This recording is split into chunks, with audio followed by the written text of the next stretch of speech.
Sage Wanderer here, and welcome to Coffee Talk! Okay, just a reminder, because it's been a long time since I did a Coffee Talk, that Coffee Talks are for topics that I find interesting, but I don't necessarily believe. And if you've been watching recently, you know I've recently confessed that some of this stuff I do believe, and I'm presenting it to you as a skeptic.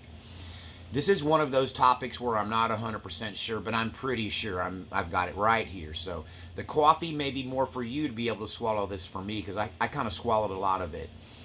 And that's because of what I know about the origin of secret societies, like the Freemasons, the Illuminati, and the Priory of Zion.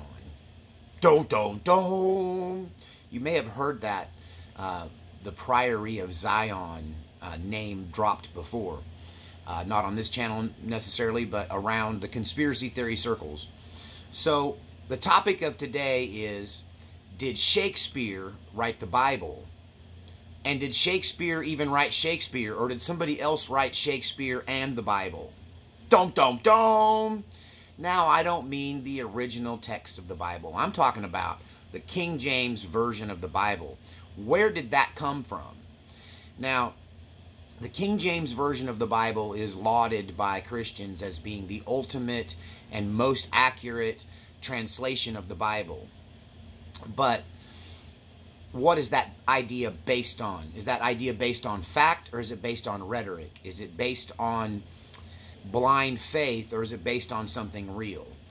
As a scholar, I can tell you, as a Bible scholar and a person that has studied this book from one end to the other, and I've studied it from the inside and from the outside, and I can tell you that the King James Version of the Bible is, let's just say it's the most colorful, it's the most beautiful, but is it the most accurate? And does it contain all the truths and only the truth? Does it contain only the scripture or something else as well? Ain't trying to shake your faith, but if your faith is based in a book, in a translation of a book, instead of the almighty living God and his Rhema word in your life, and the knowing that you have through the Holy Spirit, that's what your faith should be based on, not on the worship of a book, especially one interpretation of the book or one version of the book. But you'd think the King James Bible itself was God incarnate to some of these folks. And I'd like to explain to you why that is and how we got there what is this based on? But before you can understand the context, you kind of got to go back to the beginning. So what I'm talking about is, did secret societies have an influence on the King James Bible, and if so, how? And also, did William Shakespeare, the actor who played in these early screenplays, did he actually write them? And if so, what proof of that is there? Okay. Ooh, it's morning around here. I need the coffee. Join me in some coffee. Okay, so let's go back to the very beginning. So if we go back to the time of Christ and just before, what we have is this group of people. John the Baptist kind of fits into this category, and they're called Essenes. And they're people who believe in the monastic life, the celibate monk life. They believe in denying the physical world in favor of the spiritual world. And this mixture of people and ideas kind of give birth to a thing you've heard me talk about before called the Desert Fathers. And so what I'm talking about is the Alexandrian, the Egyptian form of spiritualism, form of religion, and ultimately a form of Christianity that comes out of Alexandria, Egypt. Now, why is Alexandria, Egypt important? Well, Alexander the Great conquered Egypt, and he put in place European or Greek leaders. A lot of people think that that Cleopatra was a dark complected Egyptian, when in fact Cleopatra was an Athenian. She was a Greek from Athens originally, historically, and genetically. And she is the offspring of a group of governors set in place over Egypt in the city of Alexandria, placed there first by Alexander the Great. And they became the modern pharaohs, the post-ancient Egypt pharaohs and leaders. And these people were Greeks, and they were European in genetics, in thinking, in lifestyle. So what you have is you have this ancient Greek ideology of religion, of belief systems that are wide open. The Greeks were wide open, and they kind of adapted a lot of different belief systems and put them into one kind of conglomerate.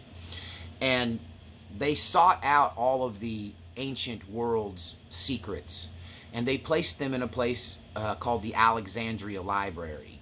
So Alexandria, Egypt was kind of the storing house, the gathering place of all of the outside thinkers, all of the people who thought outside the box, all the people who were seekers, who really were looking for the true spiritual and esoteric, non-physical realm, right? Ancient wisdom, philosophy, all of that was housed here in Alexandria. And so a group of people kind of come up out of this non-Christian, really non-Jewish ideology of spirit over body, and they avail themselves of the ancient mystery schools of Babylon and ancient Egypt, and they mix it with philosophy and, you know, the Greek pantheon, and the idea of Olympus being once upon a time a place where the gods came down and occupied the place. And it's the concept, I think, is very much tied to what we would call the Nephilim, or the sons of God who look down upon the daughters of men. That these ancient gods like Apollo and Zeus, they were actually real. They were fallen angels, and they ruled this earth in antiquity. So Alexandria becomes this place that gives birth to an underground secret society, which is based in all of this. It borrows from all of this, from Babylon, from the Greco-Roman world. It borrows from, in some cases, Christianity, you'll find out. It borrows from Judaism. It borrows from Buddhism, because all of this was present in Alexandria. And this gives birth to a group that would, this base group would eventually kind of morph into the Knights Templars. They're called Merovingians. Merovingians? I don't know. There are a lot of them are tied to this idea of Mary Magdalene, and that she escaped to France. And these Egyptian Alexandrian European monks, right, seekers, they end up going to France, to ancient France, during the time of the Roman Empire, in the middle part to the late part of the Roman Empire, and they become a force in France, a stabilizing force, and they basically infiltrate Christianity while secretly mixing it with some paganism and the ancient mystery schools of Babylon, and what was found in the Alexandria Library and the culture in Egypt, in Alexandria at the time, which is very much a spiritual-based place. And it's just where all the seekers went.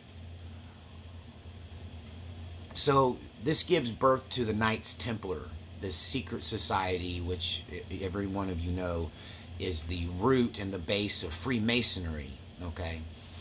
But they were also part of this Priory of Sion, this underground mystery school that mixes all sorts of religions to come up with whatever works, okay?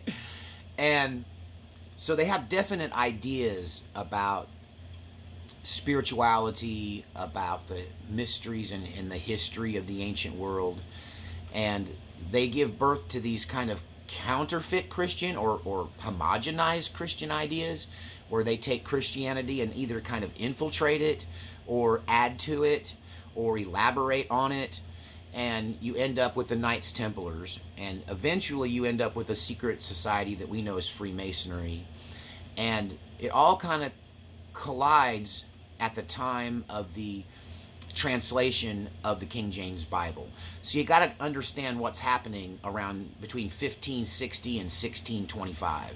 The Bible was translated by King James, according to history, the official history.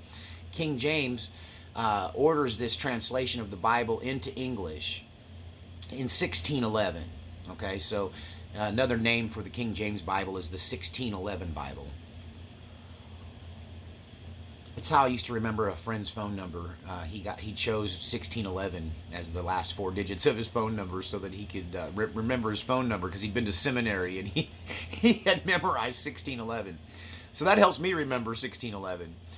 But so what was going on right then is that you had King Henry VIII, who split the church and created the Anglican Church, or the Church of England. Most people know the story of King Henry VIII. He wanted to be able to divorce his wives and get other ones, or he was a playa. King Henry VIII was a playa, and he wanted to be able to play, and so he used his authority to create a new church where he could get these divorces because of his authority and power, and it would be granted, and he wouldn't have to atone to or he wouldn't have to be accountable to the Roman Catholic Church. There was a lot more to it than that, but history kind of paints it as almost a selfish thing, where he splits off the Anglican Church from the Catholic Church, and it's violent, it's bloody. A lot of people get killed. It gives birth to several wars, and people don't realize. A lot of people think, oh, the Protestantism, we just went, oh, we're good on the Catholic Church thing. We'll see you later, y'all. We're going to start our own thing over here. And everybody's like, okay, cool. It was not like that. It was a criminal act in the eyes of the world to split the church.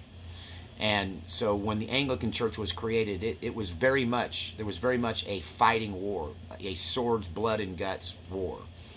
To give you one example, I've talked about this before. You've got a individual who, the Archbishop of Canterbury? So he's an English bishop, and he will not submit. Hang on, that was Radar's alert bark. I don't know what he's barking at. Probably cows. There's cows across the street. But anyway, yeah, the Archbishop of Canterbury would not stop doing the Mass according to the Catholic way. He would not submit to the Anglican Church and the switchover. So a knight was sent to kill him, right? And this knight rides right into the back door of the church while Mass is going on, while church is going on. And he rides his horse right through the center aisle, draws his sword, and beheads the Archbishop of Canterbury. I believe I'm getting the names right here. It's all from memory. I didn't even intend to talk about this, but that just gives you an idea of how brutal this was. It was comply or die, and from both directions. So Catholics committed atrocities against Protestants, and Protestants committed atrocities against Catholics. And by the time you get to the time of King James, what you have is a general tolerance for anybody who's religiously different in the British Empire. And it was King James who kind of solidified the British Empire by bringing in Scotland and Ireland and creating Great Britain as we know it today. I believe I got my history right. If I'm wrong, you go ahead and correct me. Just give the reference, so you're not just calling me down with no proof. So this is the environment. And what happens is this Priory of Zion turns into an organization called the Order of the Rose Cross. We know these as Rosicrucians.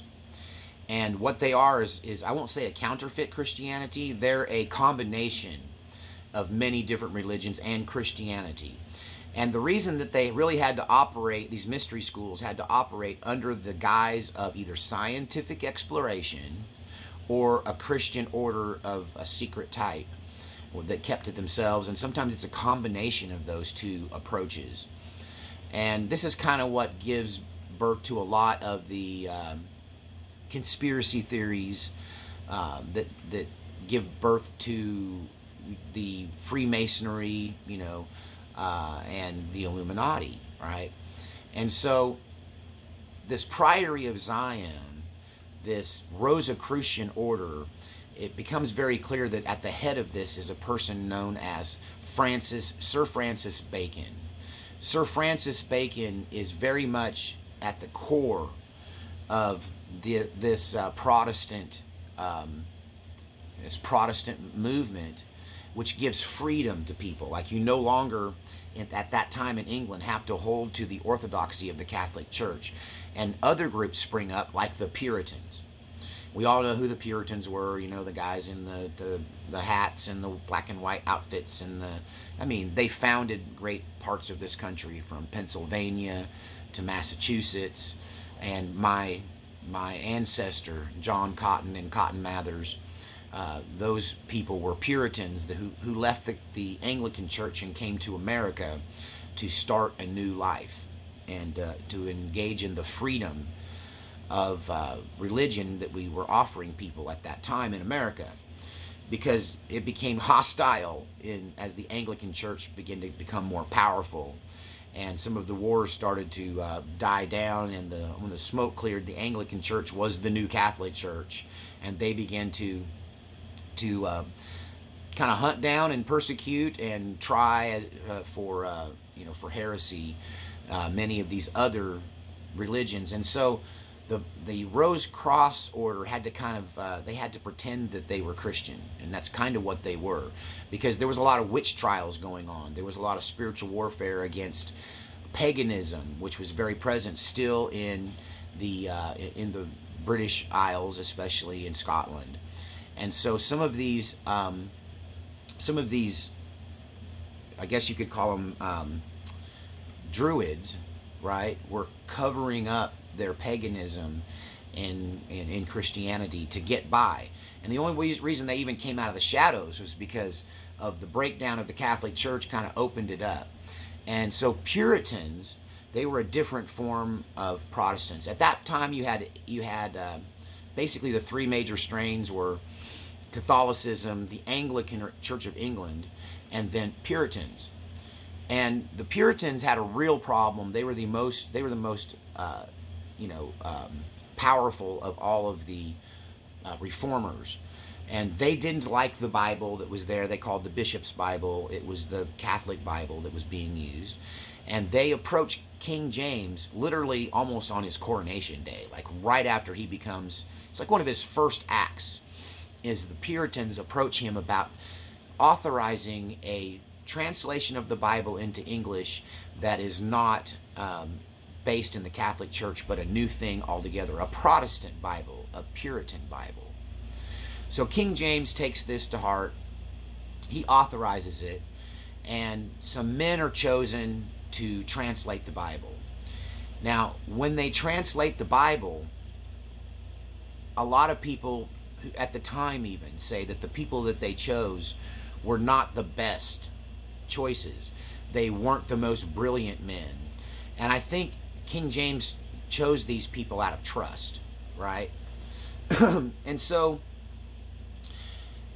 at the time, you also have this resurgence, or this, what I find interesting about Francis Bacon is that he comes out of this Rosicrucian background. He is definitely he's part of the aristocracy. Like, he kind of grew up in the king's court. His family is all tied up with, and so is King James. His family is all tied up in the offspring of King Henry VIII and all of his wives, as am I. So that you know, these people are my uncles, my cousins, and my grandparents I'm talking about. That my history goes right to King Henry VIII, right down through the Tudors, right into the very heart of what we're talking about. So I have a historical vestige in this, okay?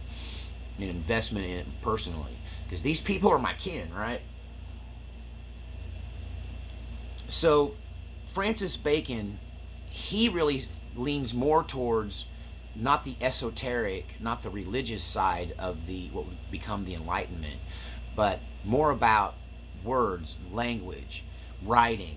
He becomes obsessed with this. he sees, and at the time, the English language at the time was almost as bad as, I mean, it was just, it was very much a mixture of Latin, of English, of French, of Nordic languages. There were Danes living there. And so you had an English language where two guys from the opposite side of town sometimes couldn't even communicate because the language was so rudimentary and it was so varied and there were so many different dialects in it. And so Francis Bacon takes it upon himself. It's this big epiphany.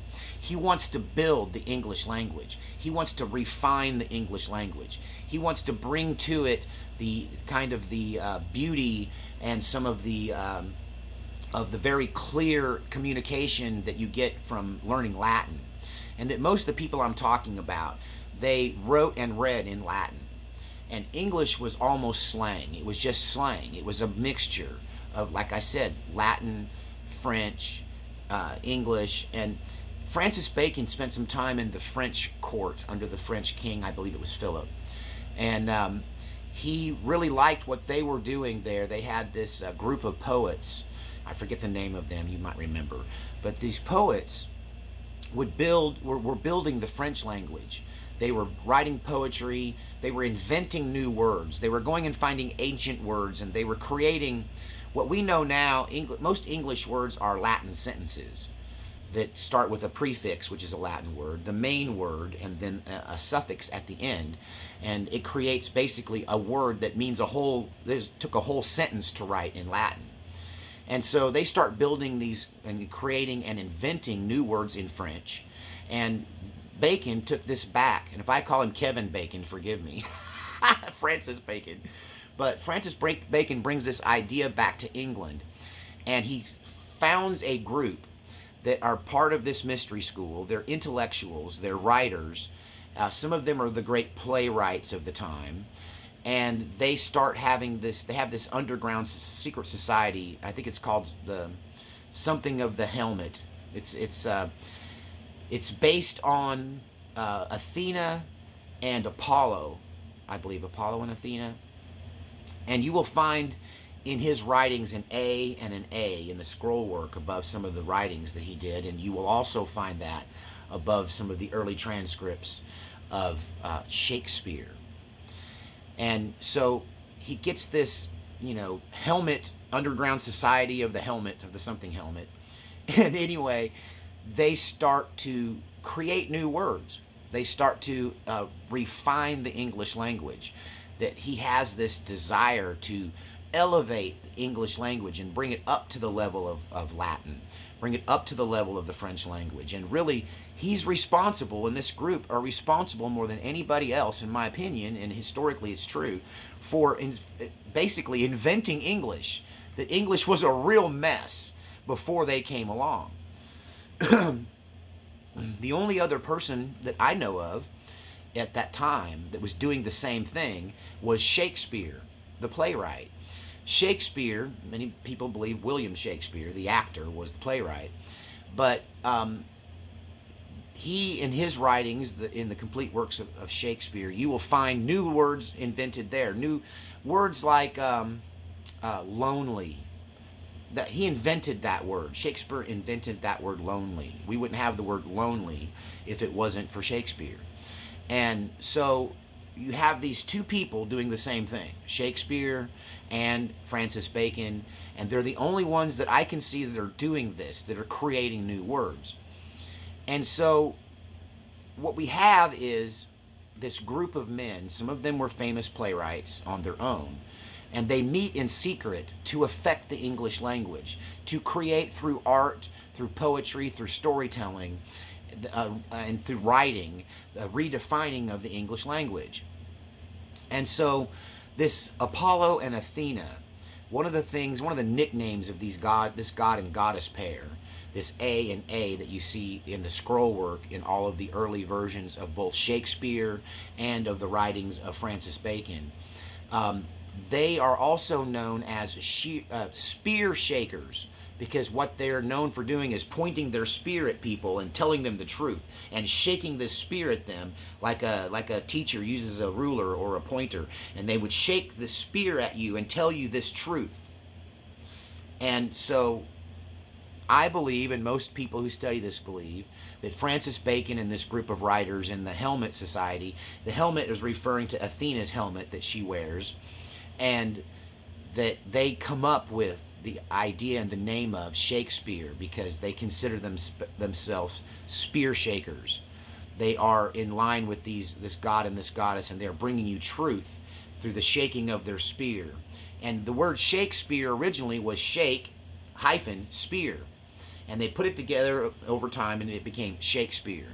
Now, where does William Shakespeare come into play, and his plays, for instance? Most people believe that this group of writers, led by Francis Bacon, wrote Shakespeare's plays, and that the person that we know of as William Shakespeare was a Stratford, England man who did not have an education, who was mostly illiterate. Anytime you see his signatures and his mark, it's almost illegible. That there is no way that this simple actor from Stratford could have written those plays. He didn't have the life experience. He didn't have the inside scoop on what it was like to be in the king's court. He didn't have the language skills. He didn't have the writing skills. He didn't have the philosophical or historical education to have created that work. He was just the actor who was given the script, and he was the one responsible for presenting it, and he even changed his name to Shakespeare. And this was by no accident. He was paid by Francis Bacon and this group of men to be the face, because Bacon wanted to do things in secret. That he believed that people who seek credit, people who try to do things and attach their name to it and become famous, that he hated all of that. He thought it was demeaning. He believed it to be not not godly, right? Not correct, and that he wanted to do things in a more secretive way. And so he just gave this actor all the credit for this.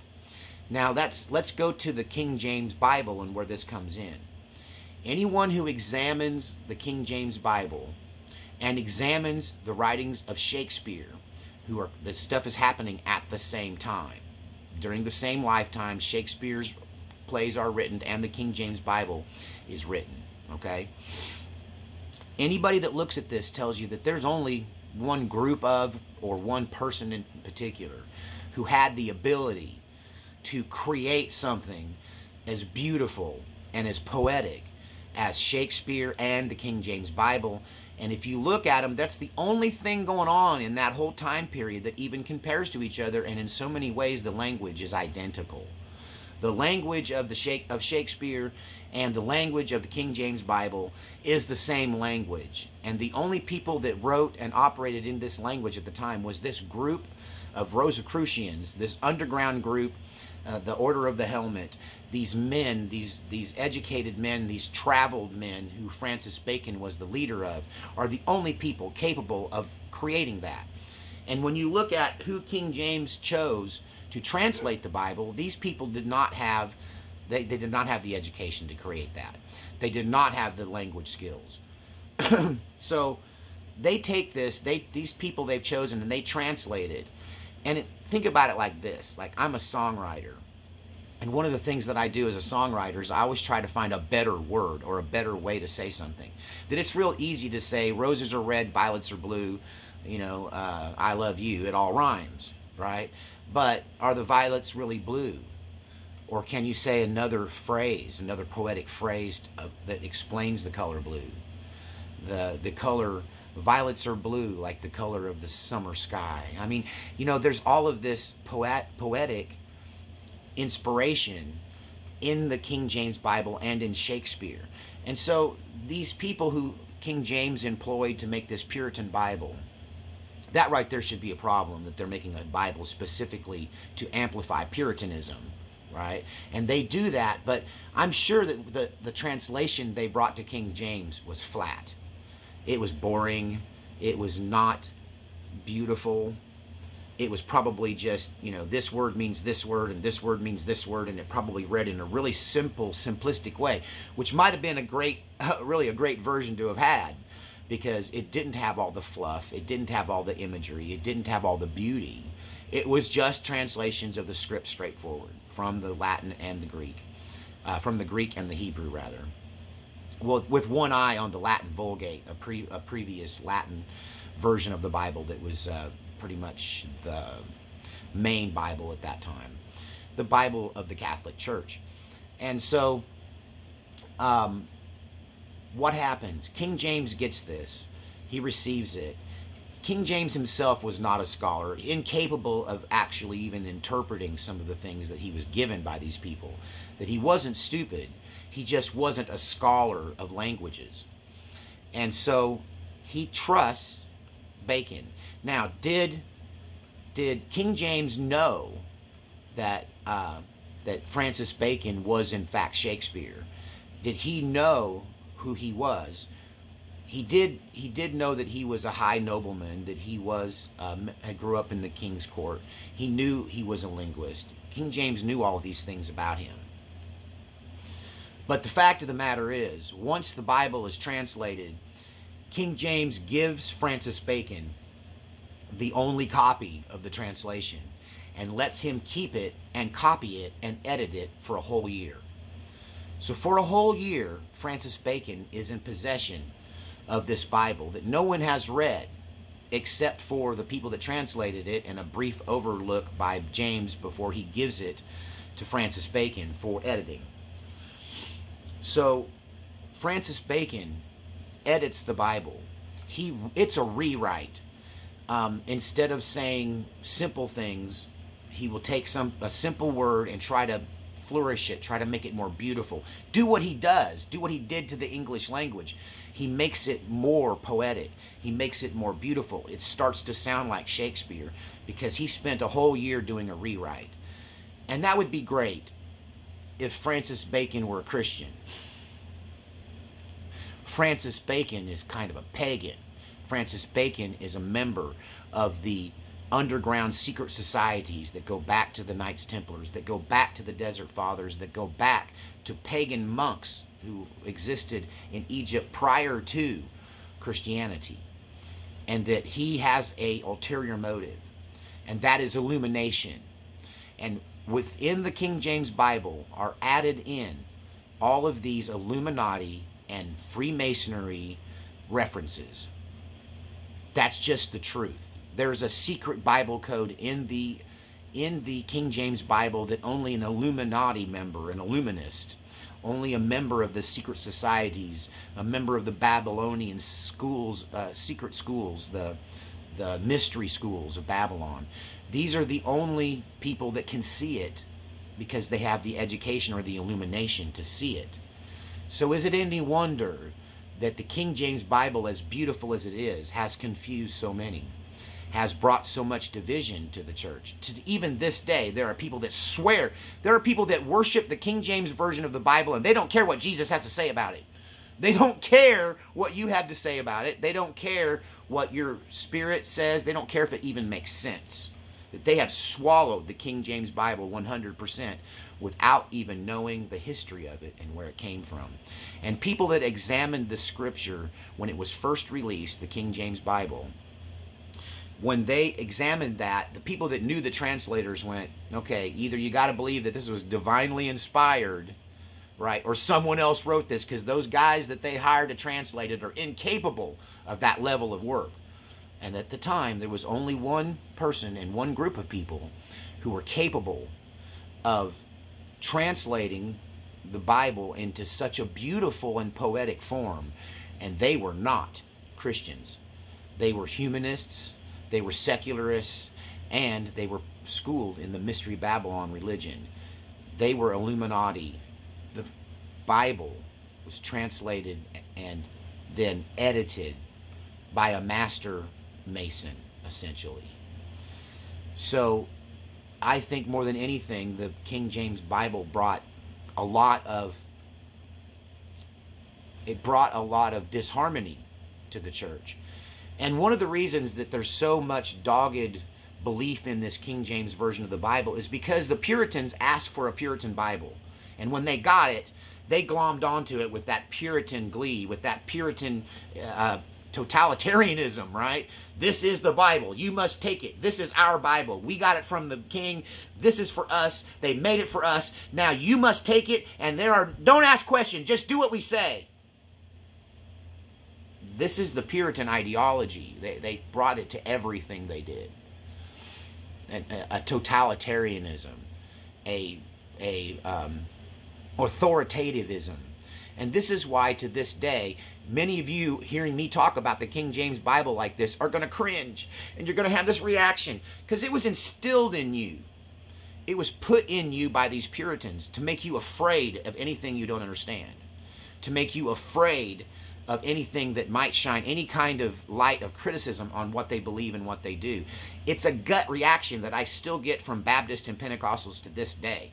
That I can bring up anything controversial, even in the form of a question, and they have a knee-jerk recoiling reaction to it that I think is demonic in nature. It's the fighting spirit to come after you. How dare you! Without ever stopping to listen, without ever considering anything with an open mind. This is the earmark of Puritanism, which I'll teach you more about Puritanism as we go on in this series of things I'm talking about. But what do you think? Do you think basically the people that knew those translators went, there's no way those guys did this. They just didn't have the ability, right? So either it's divinely inspired or somebody else wrote it. And there's no denying that there is language in the King James Bible that doesn't come from the original translations. It's very difficult to connect the King James back to the Greek and Hebrew accurately. It's why we have a Strong's Concordance, so we can really understand what the original scripture meant, because the King James Bible is full of colorful phrases, and some of them have secret undertones. Some of them are from the Masons and the Illuminati, and they put things into the Bible intentionally to cause division, intentionally to open up the possibility for a much more varied religion. There's enough in the King James Bible that's been changed that causes people to fight. It causes people to split their organizations. They can't agree. Who is the author of confusion? One thing the King James Bible did do is it brought Elizabethan language. It brought the Shakespearean language into the hands of the common people. And I wouldn't be articulating so well with you today and communicating so clearly with you today so that you all can understand it if it wasn't for Francis Bacon, his little group of people who decided to create the English language as we know it. What do you think? Leave your comments in the comments section. Did I offend you? You need to look at why that might be the case. Did I offend you because you've been indoctrinated with some kind of self-defense mechanism that you don't even understand by the Puritans who use that as their main tool? Do you want to shun me? That's a Puritan thing too. That's a Puritan thing too. You want to shun me? Kick me to the curb? I don't know. We'll see you next time. On Coffee Talk with Sage Wanderer. See, I told you I'd keep doing coffee talks. We'll see you next time.